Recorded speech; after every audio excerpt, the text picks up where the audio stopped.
వరలక్ష్మి వ్రతం రోజున కలశం ఎలా పెట్టాలి, కలశంలో ఏమేమి వేసుకోవాలి, ఈ వీడియోలో తెలియజేస్తాను. ముందుగా అందరికీ వరలక్ష్మి వ్రతం పండుగ శుభాకాంక్షలు. అందరికీ నమస్కారం. నేను మీ దుర్గను. దుర్గా హోమ్ టాక్స్కి స్వాగతం.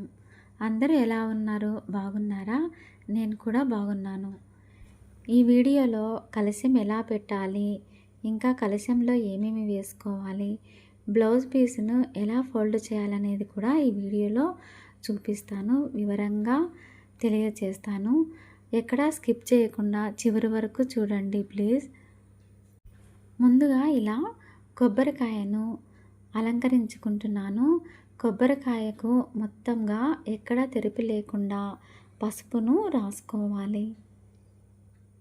ఇలా పసుపును రాసుకున్న తర్వాత ఇలా కుంకుమ బొట్టుతో అలంకరించుకుంటున్నాను. శ్రావణ మాసంలో మనము లక్ష్మీ అమ్మవారికి పూజిస్తాము.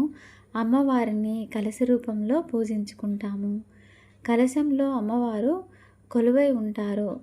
అందుకని మనం కలశ రూపంలో పూజించుకుంటాము.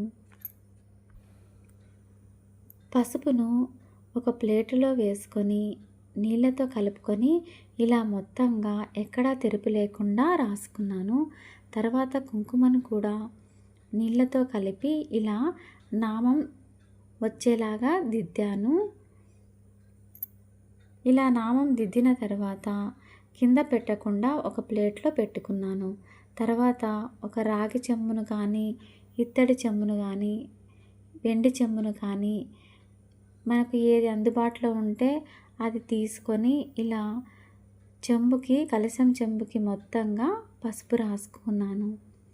ఎక్కడా తెరుపు లేకుండా పసుపును రాసుకుంటున్నాను.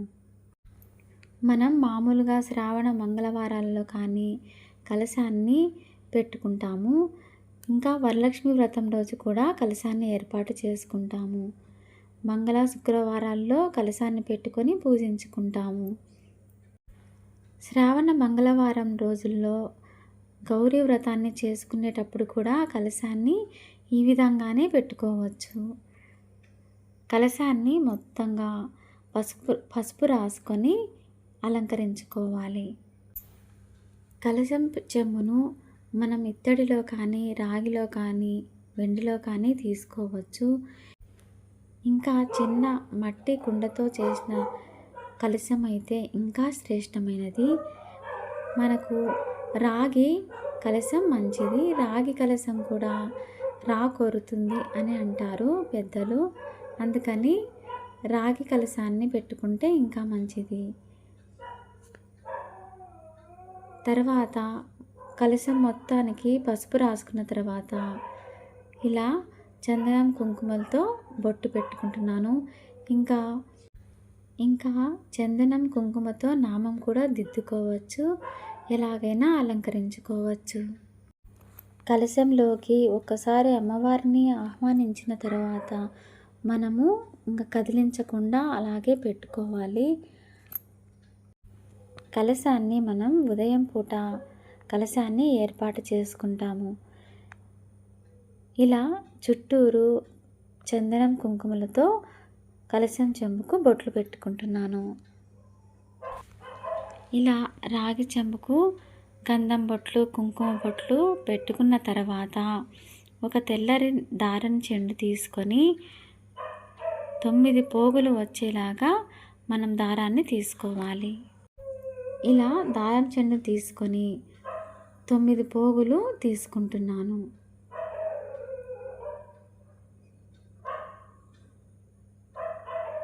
తొమ్మిది పోగులు తీసుకున్న తర్వాత పసుపులో కొంచెం నీళ్లు కలుపుకొని అందులో తెల్ల దారాన్ని మొత్తంగా పసుపు రాసుకోవాలి. ఎక్కడా తెరుపు లేకుండా దారానికి మొత్తంగా పసుపు రాసుకుంటున్నాను.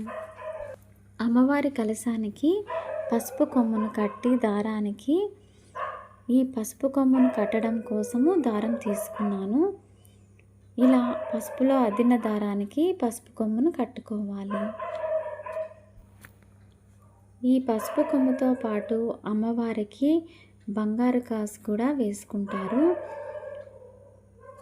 బంగారు కాసు కూడా ఇలాగే పసుపులో అద్ది దారాన్ని పసుపు కొమ్ము కట్టుకున్న తర్వాత బంగారు కాసును కూడా కట్టుకోవచ్చు.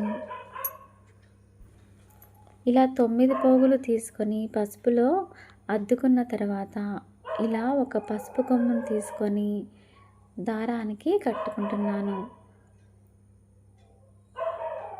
పసుపు కొమ్మును 3 ముళ్ళు వేసుకోవాలి. ఇలా పసుపు కొమ్మును దారానికి 3 ముళ్ళు వేసుకుంటున్నాను. పసుపు కొమ్ముతో పాటుగా అమ్మవారి కోసం కాసు కానీ రూపు కానీ మనం వేసుకున్నట్లయితే ఇలాగే 9 పోగులు దారం తీసుకొని ఆ దారంలో అమ్మవారికి కలశానికైతే వేసుకుంటాము. ఇలా రెడీ చేసుకున్న దారాన్ని పక్కన పెట్టుకోవాలి. పసుపు కొమ్మును కట్టుకున్న తర్వాత కుంకుమతో బొట్టు పెట్టుకుంటున్నాను.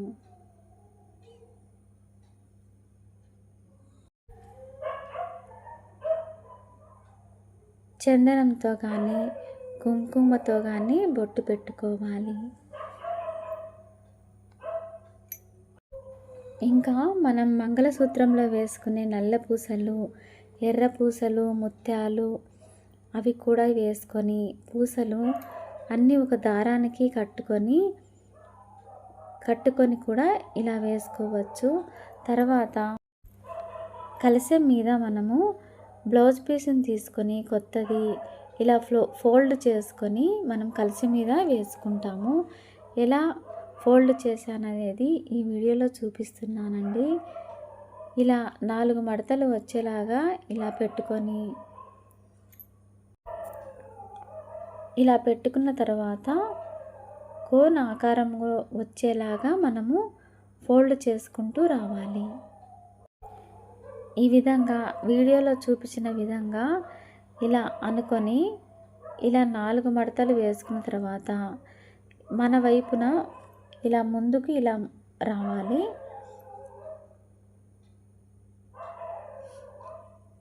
మొత్తంగా ఎక్కడ మడత లేకుండా ఇలా చూసుకోవాలి.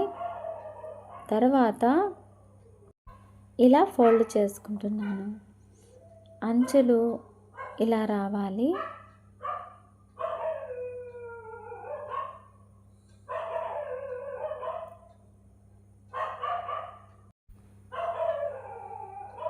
ఇలా నెమ్మదిగా ఫోల్డ్ చేసుకుంటూ ఎక్కడ మడతలు లేకుండా అనుకుంటూ ఇలా మడత పెట్టుకోవాలి. బ్లౌజ్ పీసును ఎరుపు కానీ ఆకుపచ్చ కానీ పసుపు రంగులో కానీ ఏదైనా పెట్టుకోవచ్చు. అమ్మవారికి ఎరుపు రంగు అంటే చాలా ఇష్టం కాబట్టి నేను ఎరుపు రంగు తీసుకున్నాను. బ్లౌజ్ పీసు ఈ విధంగా మడిచిన తర్వాత మిగిలినది ఇలా లోపలికి అనుకోవాలి. ఇలా కూర ఆకారంలో వచ్చేలాగా మడుచుకోవాలి. తర్వాత ఒక ప్లేట్ తీసుకోవాలి. ఇత్తడిలో కానీ రాగిలో కానీ తీసుకొని ఇలా గంధం పొట్టు కుంకుమ బొట్టుతో అలంకరించుకున్నాను. తర్వాత అందులో ప్లేటులో 3 గుప్పిళ్ళ బియ్యం పోసుకోవాలి. 3 గుప్పిళ్ళు కానీ 3 దోశలు కానీ బియ్యం పోసుకొని బియ్యం కానీ లేకపోతే ధాన్యం కానీ పోసుకోవచ్చు. ఇలా చదునుగా అనుకొని అష్టదళ పద్మాన్ని ఇలా పసుపుతో వేసుకుంటున్నాను. అష్టదళం పద్మ ముగ్గు అమ్మవారికి చాలా ఇష్టం కాబట్టి నేను ఇలా అష్టదళ పద్మాన్ని వేసుకుంటున్నాను. మనము వరలక్ష్మి వ్రతంలో అమ్మవారితో పాటు అయ్యవారిని కూడా పూజించుకోవాలి. అమ్మవారితో పాటు శ్రీ లక్ష్మీ వెంకటేశ్వర స్వామియే నమః అనుకుంటూ ఇద్దరిని పూజించుకోవాలి.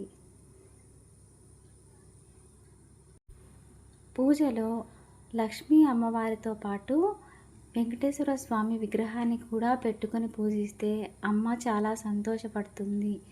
అందుకని ఇద్దరిని పూజించుకోవాలి. ఇలా అష్టదళ పద్మం ముగ్గు వేసుకున్న తర్వాత పసుపు కుంకుమతో అలంకరించుకున్నాను. చుట్టూరా 3 చోట్ల గంధం కుంకుమ బొట్టుతో అలంకరించుకుంటున్నాను. ఇలా అష్టదళ పద్మం ముగ్గు వేసి పసుపు కుంకుమలతో అలంకరించుకున్న తర్వాత, ఇలా కుంకుమ బొట్లతో అలంకరించుకున్న తర్వాత, ఇప్పుడు మనం కలశం చెంబును ముందుగా సిద్ధం చేసుకున్న కలశం చెంబును ఇలా అష్టదళ పద్మం ముగ్గు పైన పెట్టుకుంటున్నాను. ఇప్పుడు కలశం చెంబులో ఏమేమి వేసుకోవాలో ఇప్పుడు చూద్దాం. ఇలా కలశం చెంబును పెట్టిన తర్వాత ఇందులో శుద్ధ జలం అంటే మంచినీళ్ళను వేసుకోవాలి. మంచినీళ్ళు వేసుకున్న తర్వాత మన దగ్గర గంగాజలం ఉంటే గంగాజలం వేసుకోవచ్చు, లేకపోతే రోజ్ వాటర్ కానీ వేసుకోవచ్చు. మంచినీళ్ళను ఇలా 3/4 వంతు వచ్చేలాగా వేసుకున్నాను. నిండుగా వేసుకుంటే కలశం చెంబులోంచి నీళ్లు కింద పడిపోవచ్చు కొబ్బరికాయ పెట్టినప్పుడు. ఇప్పుడు కలశం చెంబులో ఏమేమి వేసుకుంటున్నానో చూపిస్తున్నాను. మంచినీటిలో ముందుగా పసుపు, కుంకుమ, చందనం, అక్షింతలు వేసుకున్నాను.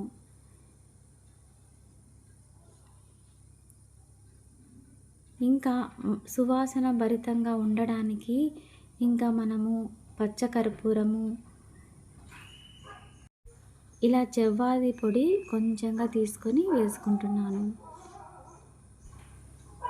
జవ్వాది పొడి వేసిన తర్వాత ఇందులో పచ్చకర్పూరాన్ని వేసుకుంటున్నాను. పచ్చకర్పూరాన్ని ఇలా నలుపుకొని పొడిలాగా వేసుకుంటున్నాను. ఇందులో మంచి సుగంధమైన ద్రవ్యాలన్నీ వేసుకోవాలి. తరువాత వట్టివేలను కూడా ఇందులో వేసుకుంటున్నాను.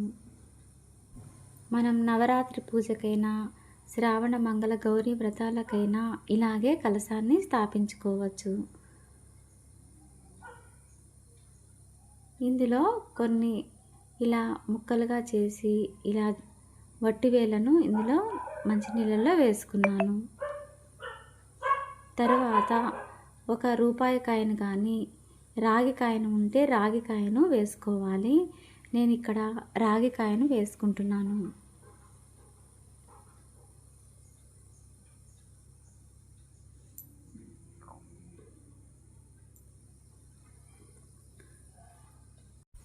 రాగి కాయను కానీ, వెండి కాయను కానీ, రూపాయి కాయను కానీ ఏదైనా వేసుకోవచ్చు.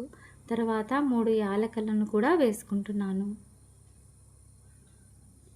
తర్వాత అన్నీ వేసుకున్న తర్వాత ఇలా పుష్పాలను ఉంచాలి. పుష్పాలను ఉంచిన తర్వాత మన దగ్గర పంచపల్లవాలు ఉంటే పంచపల్లవాలతో ఇలా అలంకరించుకోవాలి. అవి దొరకని పక్షంలో మామిడి ఆకులు ఉంటే మామిడి ఆకులు, లేదా 5 తమలపాకులు కానీ పెట్టుకోవచ్చు. ఇలా మామిడి కొమ్మలను పెట్టుకున్న తర్వాత ముందుగా అలంకరించుకున్న కొబ్బరికాయను మామిడి ఆకుల పైన పెట్టుకున్నాను. ఇప్పుడు కలశం రెడీ అయ్యింది. ఇలా కలశాన్ని సిద్ధం చేసుకొని పక్కన పెట్టుకున్నాను. ముందుగా ఫోల్డ్ చేసుకున్న రవికెను కలశం పైన కొబ్బరికాయను పెట్టుకోవడానికి ఫోల్డ్ చేసుకున్న జాకెట్ పీస్కు ఇలా గంధం కుంకుమ బొట్టుతో అలంకరించుకుంటున్నాను. ఇలాగైనా బొట్టు పెట్టుకోవచ్చు, ఇంకా నామమైనా మనం దిద్దుకోవచ్చు. ఎలాగైనా పెట్టుకొని అమ్మవారిని పూజించుకోవచ్చు. ఇలా సిద్ధం చేసుకున్నాను కలశాన్ని మొత్తము. ఇలా ఫోల్డ్ చేసుకొనైనా పెట్టుకోవచ్చు. ఇంకా రకరకాలుగా అమ్మవారి కలశానికి ఇంకా చీర కట్టి అలంకరించుకోవచ్చు. తర్వాత మన దగ్గర ఉన్న నగలను పాలలో శుద్ధి చేసుకొని ఇలా అమ్మవారి కలశానికి అలంకరించుకుంటున్నాను. ముందుగా సిద్ధం చేసుకున్న పసుపు కొమ్ముతో దారం కట్టుకున్న పసుపు కొమ్మును కూడా ఇలా అమ్మవారికి వేసుకున్నాను. ఇక్కడ నా దగ్గర ఉన్న నల్లపూసల గొలుసు హారాన్ని అమ్మవారికి కలశానికి అలంకరించుకున్నాను. ఇలా మన దగ్గర ఉన్న నగలతో అలంకరించుకున్న తర్వాత అమ్మవారికి గాజులను కూడా ఉంచుతున్నాను. అమ్మవారికి ఎరుపు గాజులు కానీ, పసుపు గాజులు కానీ, ఆకుపచ్చ గాజులు కానీ ఏవైనా అలంకరించుకోవచ్చు. మన దగ్గర ఉన్న వాటితో అమ్మవారిని అలంకరించుకోవాలి. ఇప్పుడు ఇప్పుడు కలశానికి కంకణం కట్టుకోవాలి. కంకణం కట్టుకోవడానికి కోసము మనము ఇలా ఒక తమలపాకును తీసుకొని కాడను తుంపి వేసుకోవాలి. ఇలా కంకణం కోసము 9 పోగుల దారాన్ని తీసుకొని దారానికి పసుపు రాసుకొని ఇలా తమలపాకును ఇలా మర్చుకున్న తర్వాత తమలపాకుకు ఇలా పసుపు దారాన్ని కంకణంలాగా కట్టుకోవాలి. 3 ముళ్ళు వేసుకొని కంకణం రెడీ చేసుకొని అమ్మవారి కలశానికి కట్టుకోవాలి. ఇలా శ్రావణ మాసంలో అమ్మవారి కలశాన్ని పెట్టుకొని పూజించుకుంటే అష్టైశ్వర్యాలు సిరి సంపదలు కలుగుతాయి. అమ్మవారి అనుగ్రహం మన మీద ఎల్లవెల్లా ఉంటుంది. ఈ విధంగా అయినా చేసుకోవచ్చు. ఇంకా కలశం చెంబుకు చీరను కట్టి అలంకరించుకోవచ్చు. చీరను కట్టుకునే పాటు అయితే కనుక మనము బియ్యం వేసుకొని అందులో నీళ్లు వేయకుండా చెంబులో బియ్యం వేసుకొని కలశాన్ని స్థాపించి చీర కట్టుకొని అమ్మవారిని అందంగా అలంకరించుకోవచ్చు. కలశాన్ని అందంగా అలంకరించుకున్న తర్వాత అమ్మవారికి ఎదురుగా కానీ కుడివైపున కానీ పెట్టుకోవడం మంచిది. ఈ కలశం పైన మనము పువ్వులతో అందంగా అలంకరించుకోవాలి. కలశం పెట్టుకున్న తర్వాత కలశం పైన మనము కుడి చెయ్యి పెట్టి అమ్మవారిని ఆహ్వానించాలి. ఇలా నేను కంకణాన్ని కలశం చెంబుకు కట్టుకున్నాను. తర్వాత ఇలా అందంగా మల్లెపూలతో అలంకరించుకున్నాను. అమ్మవారి అనుగ్రహం మనందరి మీద ఉండాలని ఎల్లవేళలా మనస్ఫూర్తిగా కోరుకుంటున్నాను. ఇలా పూజ గదిలో అయినా పెట్టుకోవచ్చు, లేకపోతే సపరేట్గా పీఠమైనా వేసుకొని అమ్మవారి దగ్గర పూజించుకోవచ్చు. ఇలా నేను చామంతి పువ్వులతో అందంగా అలంకరించుకుంటున్నాను. కలశం పైన పెట్టిన బ్లౌజ్ పీసును పూజ అయిపోయిన తర్వాత మనమే కుట్టించుకోవచ్చు. కలశంలోని నీళ్లను మరుసటి రోజు ఇల్లంతా మనం చల్లుకోవచ్చు. తర్వాత కలశం కింద వేసిన బియ్యాన్ని మనం ప్రసాదంగా చేసి మనము నివేదించవచ్చు. ఈ వీడియో మీ అందరికీ నచ్చిందని అనుకుంటున్నాను. నచ్చితే కనుక లైక్ చేసి షేర్ చేయండి. ఈ వీడియో అందరికీ ఉపయోగపడాలని మనస్ఫూర్తిగా కోరుకుంటున్నాను.